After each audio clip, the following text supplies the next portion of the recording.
चलो, इस better around us pure chapter था हमारा। अगला उसका कंटेंट देखिए आप। चलो नेक्स्ट टॉपिक है हमारा सॉल्यूशन। तो अपने ब्रेन के अंदर बैठाओ, a solution is a homogeneous mixture of 2 or more components. तो अगर हमको सॉल्यूशन बनाना है, कोई ऐसा भी सॉल्यूशन बनाएंगे हम, तो सॉल्यूशन में मेनली हो गया हमारा 2 कंपोनेंट। एक कंपोनेंट होता है हमारा सॉल्वेंट और दूसरा कंपोनेंट होता है हमारा सॉल्यूट। तो जितने भी तरह के सॉल्यूशन हैं, सारे सॉल्यूशन मिक्सचर होते हैं। बस वो डिपेंड करता है कि होमोजीनियस मिक्सचर है कि हेटेरोजीनियस मिक्सचर है। वो डिपेंड करता है सॉल्यूट पे, मतलब ये कह सकते हो कि सॉल्यूशन के नेचर पे। तो सॉल्वेंट का मतलब क्या हुआ, यहां पे दिमाग में ये नहीं बैठाना है कि सॉल्वेंट हमेशा लिक्विड होगा। It is a wrong concept. Solvent का मतलब सॉल्यूशन में जिसकी क्वांटिटी, जिसका अमाउंट ज्यादा होगा वही सॉल्वेंट होगा, चाहे वो सॉलिड हो, चाहे वो लिक्विड हो, चाहे वो गैस हो। क्लियर? क्या हमको जानना है? जिसकी वैल्यू मतलब जिसकी क्वांटिटी, अमाउंट सॉल्यूशन में ज्यादा होगा, क्लियर, वही क्या होगा? सॉल्वेंट होगा। चाहे वो सॉलिड हो, चाहे वो लिक्विड हो, चाहे वो गैस हो, उससे कोई फर्क नहीं पड़ता। कुछ बच्चे ये सोच लेते हैं कि लिक्विड ही हमारे से सॉल्वेंट होगा, तो ये रॉन्ग कॉन्सेप्ट है। क्लियर है? जिसकी अमाउंट ज्यादा होगा वही सॉल्वेंट होगा, चाहे उसका स्टेट कुछ भी हो, और जिसकी अमाउंट कम होगी वो सॉल्यूट होगा। इसको हिंदी में कहते हैं विलयन, इसको बोलोगे विलायक, इसको बोलते हैं विलय। On the behalf of the nature, अगर यहां पे हम देखेंगे, हम सॉल्यूशन को बांट सकते हैं। तो जो 9th क्लास का सिलेबस है उसमें क्या है? 9th क्लास के सिलेबस में ये है टाइप्स ऑफ सॉल्यूशन, यानी सॉल्यूशन के टाइप्स। जब बात करोगे टाइप्स ऑफ सॉल्यूशन की, तो टाइप्स ऑफ सॉल्यूशन में हमको पढ़ना होगा 3। एक हमें पढ़ना है true solution. True solution, what do you mean by true solution? पहली बात तो दिमाग में बैठाना है कि types of solution on the basis of the size of solute particle. किसी सॉल्यूशन के में, सॉल्वेंट के अंदर या सॉल्यूशन में सॉल्यूट का पार्टिकल का साइज ज्यादा है, बड़ा है, छोटा है, मीडियम है, उसी के बिहाफ पे सॉल्यूशन 3 तरह के होते हैं। On the size of solute particle, the first true solution, the second suspension and the third colloidal solution. Means on the basis of size of particle. कौन सा पार्टिकल? Solute particle. कौन सा particle? Solute particle. कितने तरह के solution हो जाएंगे? 3 नाम बताते चलो। ट्रू सॉल्यूशन, सस्पेंशन और तीसरा कोलाइडल सॉल्यूशन। अब हम क्या करेंगे, इन तीनों सॉल्यूशंस की कैरेक्टरिस्टिक्स को हम जानेंगे, मींस प्रॉपर्टीज को जानेंगे, इसकी क्या प्रॉपर्टीज हैं। सबसे पहले ट्रू सॉल्यूशंस वो सारे सॉल्यूशंस होंगे जिसमें सॉल्यूट पार्टिकल का साइज 10⁻⁻9 मीटर या 1 नैनोमीटर से कम होगा। ट्रू सॉल्यूशन का मतलब वो सारे सॉल्यूशन जिनके अंदर सॉल्यूट पार्टिकल का साइज 1 नैनोमीटर से कम होगा। 1 नैनोमीटर कितना होता है? 10⁻⁹ मीटर। ठीक है ना? तो ये सब वैल्यू याद रखना है, काम आता है। 1 nanometre 10⁻⁹ metre, 1 micron 10⁻⁻6 metre, 1 picometre 10⁻⁻12 metre, 1 angstrom 10⁻⁻10 metre and 1 fermi 10⁻⁻15 metre. Second is that Suspensions are those type of the solution in which the size of solute particle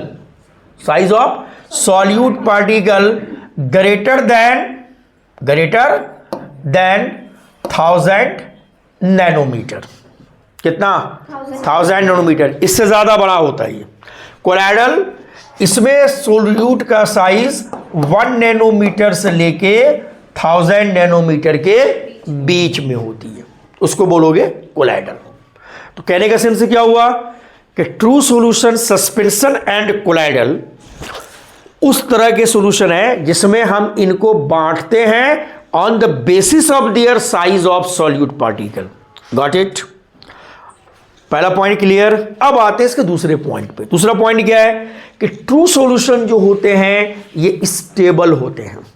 क्या होता है? स्टेबल. इसके स्टेबल के सेंस से क्या समझो, जैसे मान लो एक गिलास हम पानी ले लें, उस एक गिलास वाटर में अगर हम थोड़ा सा 2-4 चम्मच नमक डाल दें, घोल दें उसको, तो उसमें होगा क्या कि जो नमक है तुम्हारा वो घुल जाता है. उसके बाद वो नमक वाटर के अंदर यानी बॉटम सॉल्यूशन में, एट द बॉटम कंटेनर में वो सेटल्ड डाउन नहीं होती है. इसी को हम बोलते हैं स्टेबल.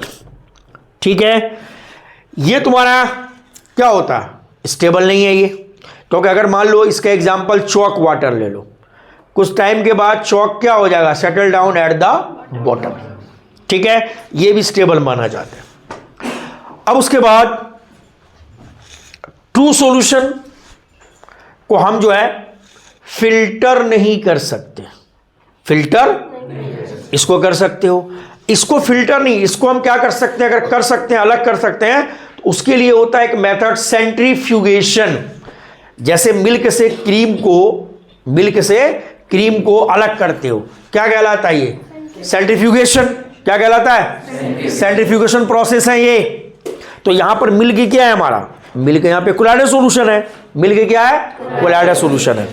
अब अगले पॉइंट की जब हम बात करेंगे, अगला पॉइंट आता है हमारा लाइट को स्कैटर्ड करना. क्या ट्रू सॉल्यूशन लाइट को स्कैटर्ड करेगा? तो हमारा आंसर होगा नहीं.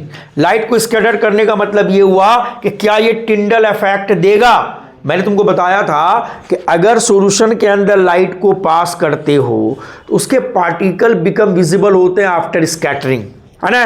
तो वो कौन शो करेगा? तो ट्रू सॉल्यूशन शो नहीं करता है. ठीक.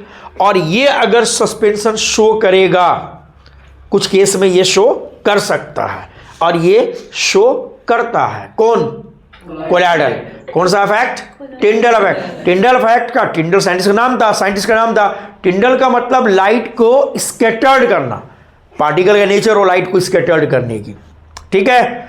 उसके बाद अगला आता है हमारा ब्राउनियन मूवमेंट. तो ये तो ब्राउनियन मूवमेंट देगा नहीं, ये दे सकता है. ठीक है, ये दे सकता है, और ये तो देता ही देता है. कौन? Colloidal, Brownian movement. तो एग्जाम में हमारे पेपर में या तो ट्रू सॉल्यूशन सस्पेंशन का डिफरेंस लिखने के लिए आता है कभी कभी, या हमारा सस्पेंशन या कोलाइडल का आता है, या ट्रू सॉल्यूशन या कोलाइडल का आता है. तो इसमें अगर तुम लिखते हो 3 पॉइंट या 4 पॉइंट, तो मेन पॉइंट लिखोगे जो मैंने अभी डिस्कस किया है. तो सबसे पहले तो साइज ऑफ सॉल्यूट पार्टिकल लिखना है, क्योंकि इसका जो नेचर है ना, वो साइज ऑफ सॉल्यूट पार्टिकल के अकॉर्डिंग हमने टाइप्स ऑफ सॉल्यूशन को बांटा है.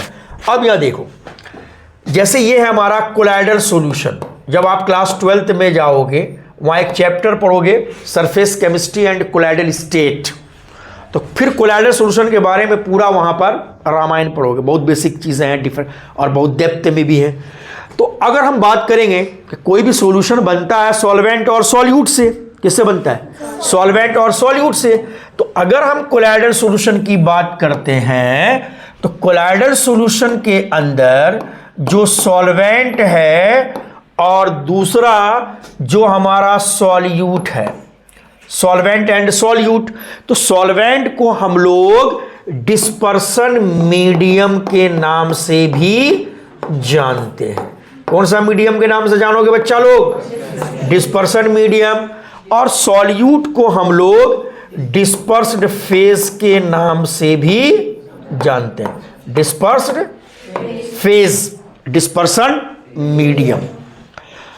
अब यहां पे गौर करने वाली बात क्या है कि on the basis of the interactions between solute particle and the solvent particle, there are two types of colloidal solution। फिर से स्टेटमेंट पे गौर करो मैं क्या बोल रहा हूं। On the basis of the interactions between solvent particles and the solute particles, there are two types of colloidal solution। The one is lyophilic and the second is lyophobic। यहीं पे लिख देता हूं। फर्स्ट लायोफिलिक हो गया और second lyophobic. Lyophilic and lyophobic.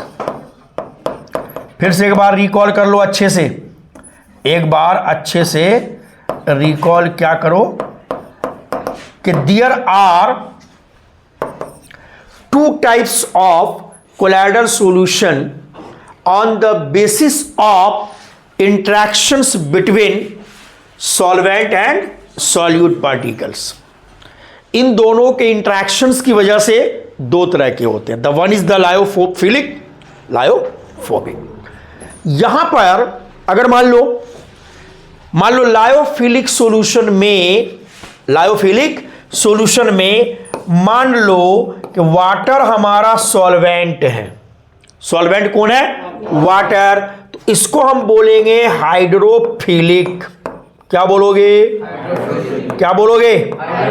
फिर से एक बार ध्यान रखना है कि अगर किसी कोलाइडल सॉल्यूशंस के अंदर अगर सॉल्वेंट हम वाटर लेंगे, लायोफिलिक में क्या लेंगे? वाटर लेंगे सॉल्वेंट, तो उसको हम कहेंगे हाइड्रोफिलिक। अगर हम लायोफोबिक में वाटर ही सॉल्वेंट दोबारा लेंगे तो इसको हम बोलेंगे हाइड्रोफोबिक। क्या बोलोगे? हाइड्रोफोबिक। हाइड्रोफोबिक यानी हाइड्रोफोबिया, पानी से डर। और हाइड्रोफोबिया एक डिजीज है, उसका नाम है रेबीज। क्या है? Rabies the viral disease, virus से होता है। और रेबीज को भी हम लोग हाइड्रोफोबिया के नाम से जानते हैं। भाई इसको हाइड्रोफोबिया कह सकते हो। क्लियर है? तो अब यहां पे क्या देखना, what do you mean by lyophilic solution? Lyophilic solution का मतलब होता है ऐसे टाइप से कोलाइडल सॉल्यूशन जिसमें सॉल्वेंट पार्टिकल और सॉल्यूट पार्टिकल दोनों के बीच में इंट्रैक्शंस होती हैं या दोनों के बीच में लाभ होता है या दोनों के बीच में एफिनिटी होती है। मींस सॉल्यूट पार्टिकल और सॉल्वेंट पार्टिकल तुम्हारा solvent particles plus solute particle दोनों एक दूसरे को इंटरैक्ट करते हैं, दोनों के बीच में मोहब्बत स्थापित हो जाती है। तो those type of colloidal solutions are called lyophilic. Clear? इसमें नाम जेलेटिन का आता है, इसमें नाम प्रोटीन का आता है, इसमें नाम रबर का आता है। ठीक है? ये सब एग्जाम्पल्स हैं हमारे लायोफिलिक के। मतलब इसमें सॉल्वेंट्स के पार्टिकल्स और सॉल्यूट के पार्टिकल के बीच में इंट्रैक्शंस पैदा होती हैं। अब अगर मान लो कि सॉल्वेंट पार्टिकल और सॉल्यूट पार्टिकल दोनों के बीच में किसी भी तरह की कोई इंट्रैक्शन नहीं है, तुमको भी अगर क्लास में किसी लड़के से तुमको या लड़कियों से तुमको टेंशन हो, जलन हो, तुम उसको देखना नहीं चाहते हो, अगर एज ए टीचर मैं कभी तुम दोनों को साथ बैठा दूं तो तुम कभी भी उसके साथ चिपकना नहीं चाहोगे। तुमको लगेगा हेट, जिससे हम नफरत करते थे उसको हमारे साथ बैठा दिया सर ने। तो यहां पे होता है क्या है कि सॉल्वेंट और सॉल्यूट पार्टिकल के बीच में किसी भी तरह का कोई इंटरेक्शन नहीं होता, no love, that is the lyophobic. अगर वाटर लेंगे हाइड्रोफोबिक। इसके एग्जाम्पल हैं सिल्वर एंड गोल्ड के सॉल्यूशन, सिल्वर एंड गोल्ड के solution, the solution of gold and silver, gold and silver. गोल्ड का सिंबल क्या है? AU, Latin name aurum. सिल्वर का symbol AG, Latin name argentum. The atomic number of gold 79, the silver 47।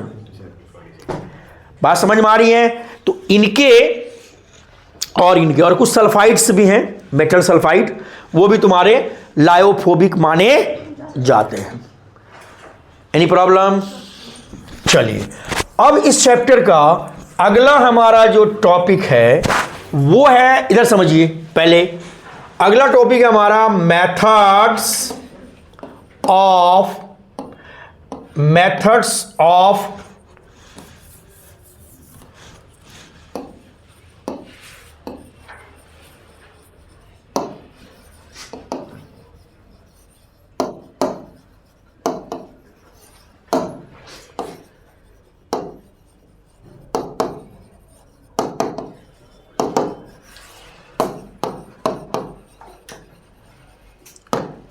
Methods of expressing concentration of solution. अब समझना यहां पे केमिस्ट्री के अंदर कंसंट्रेशन का माने क्या होता है।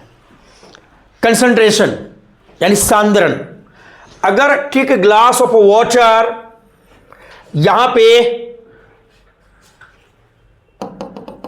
भाई थोड़ा होशियार रहोगे, कहीं ऐसा ना हो कि तुम्हारी पिटाई हो जाए क्लास में, पॉज करके पिटाई हो जाएगी अभी, या लाइव हो जाएगा अभी। Take a glass of water और इनके अंदर क्या करो, मान लो कुछ थोड़ा सा शुगर डाल दो, चीनी, उसको घोल दिया हमने, ये हमारा एक सॉल्यूशन तैयार हो गया। ये कैसा सॉल्यूशन तैयार हुआ? ट्रू सॉल्यूशन, ठीक है, क्योंकि पूरी तरह से गुल्ला है, इसमें पार्टिकल का साइज लेसर देन 1 नैनोमीटर होगा। तो अब यहां पे एक सवाल क्या राइज होता है कि अब इस सॉल्यूशन के अंदर हम केमिस्ट्री के लैंग्वेज में ये पता करेंगे कि इसमें कितना परसेंटेज शुगर है, कितना वाटर है, या हम ये पता करेंगे कि शुगर का अमाउंट कितना है, सॉल्वेंट का अमाउंट कितना है। क्लियर है? और इस टर्म्स को केमिस्ट्री में हम लोग कंसंट्रेशन कहते हैं। क्या कहते हैं? कंसंट्रेशन। समझ में आया? जैसे मान लो इसको केमिस्ट्री के लैंग्वेज में ऐसे देखो, तुम अपने किसी दोस्त के यहां गर्मी के महीने में गए, क्लियर, तुमने कहा कि हमको थोड़ा सा शरबत पिलाओ, वो पानी लिया, चीनी डाला है ना, उसको घोला, या मान लो थोड़ा सा नींबू डाल दिया टेस्टी बनाने के लिए, तुमको दे दिया पीने। अब तुम उसमें केमिस्ट्री की, मान लो तुम केमिस्ट्री की स्टूडेंट हो, तुमने कहा कि ऐसा है, हमको जो शरबत पिलाओ वो पिलाओ मोलैरिटी के केस में। तो मोलैरिटी भी एक टर्म है कंसंट्रेशन का। तो जो सबसे अच्छा टॉपिक था मोल, वो हटा दिया तुम्हारे 9th क्लास में, है ना। तो यहां पे देखो क्या है, हम तो पढ़ाएंगे तुमको मोल, टेंशन नहीं लेना है। तो methods of expressing concentration of solution class 9th में हमको पढ़ना है ओनली 1। पहले का नाम है हमारा मास परसेंटेज ऑफ सॉल्यूट। मतलब किसी भी सॉल्यूशंस के अंदर आप सॉल्यूट की मात्रा यानी क्वांटिटीज को एक्सप्रेस करिए इन द टर्म परसेंटेज। ठीक, तो इसके लिए फॉर्मूला क्या बनेगा हमारा?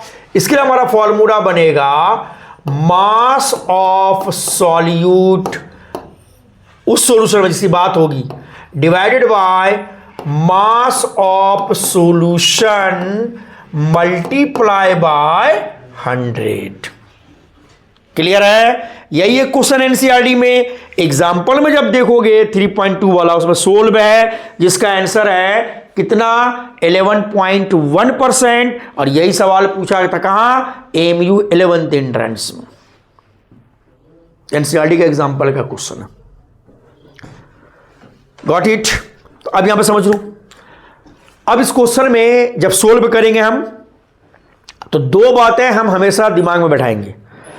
हमको बोलेगा एक सवाल, देखो सवाल को सुनो, कि 50 gram sugar dissolve in 200 gram of water. Sugar हमारा कितना ग्राम लिया मैंने? 50 ग्राम। और वाटर कितना लिया मैंने? 200 ग्राम। तो वाटर की क्वांटिटी ज्यादा है तो ये सॉल्वेंट हो गया। तो हमको यहां पे बोला कि इसका मास परसेंटेज। तो क्वेश्चन पे गौर करो, ये जो वाटर है यहां सॉल्वेंट है, शुगर सॉल्यूट है, तो मास ऑफ सॉल्यूट, तो सॉल्यूट का मास 50 ग्राम है, तो 50 हम ऊपर लिखेंगे। अब किसी बच्चे ने क्या किया कि यहां मास ऑफ सॉल्यूशन की जगह पे 200 लिख दिया, उसका आंसर रॉन्ग आ जाएगा। यहां पे देखो मैंने क्या लिखा, मास ऑफ सॉल्यूशन। तो मास ऑफ सॉल्यूशन का मतलब क्या हुआ कि सॉल्यूट के मास और सॉल्वेंट के मास दोनों को ऐड करना है, दोनों को ऐड करना है। अंडरस्टैंड? अब मान लो क्वेश्चन ऐसा रहता कि 50 gram sugar dissolve in 200 gram solution, 200 gram solution. अब यहां पर ऐड नहीं करना है, अब यहां पे ऐड नहीं करना है, क्योंकि यहां पे डायरेक्ट क्या लिया हुआ है? सॉल्यूशन। इसका मतलब हुआ इसमें इनकी मात्रा, शुगर का भी क्वांटिटी इन्वॉल्व है इसके अंदर। बोलो लॉजिक समझ में आया? कब ऐड करना है कब नहीं ऐड करना है, समझ में आ रही है बातें? अगर टर्म सॉल्यूशन लिखा रहेगा मास के केस में तो ऐड नहीं करना है, और सॉल्वेंट बाय फॉर्केट गिवन हुआ रहेगा तो ऐड करना है। कोई दिक्कत? तो आप एनसीईआरटी में देखना कि कौन कौन से क्वेश्चन है। अब देखो यहां पर, ये तो तुम्हारे बुक में मतलब एनसीईआरटी सिलेबस में सिर्फ यही है एक फॉर्मूला, लेकिन और भी पढ़ो, नीट फाउंडेशन पढ़ो, आगे काम आएगा। देखो यहां पे दूसरा है नंबर 2, पीपीएम। पीपीएम पार्ट्स पर मिलियन। बोलिए, इसको ऐसे समझो, पीपीएम टर्म्स या मेथड्स एक्सप्रेशन में कंसंट्रेशन के हम कब यूज करते हैं? जहां पर सॉल्वेंट की क्वांटिटी बहुत ज्यादा हो और सॉल्यूट की क्वांटिटी ट्रेस हो, ट्रेसेस कम। जैसे मान लो तुम दिन भर पूरे भूखे हो, शाम में तुम्हारी मम्मी ने इफ्तार के टाइम में कहा कि सिर्फ एक पकौड़े खाओ बस, तुमको लगेगा ऊंट के मुंह में जीरा, बहुत कम। जैसे समंदर में देखो कितना पानी है विशाल, उसमें सॉल्ट होते हैं, नमक NaCl 2.6%।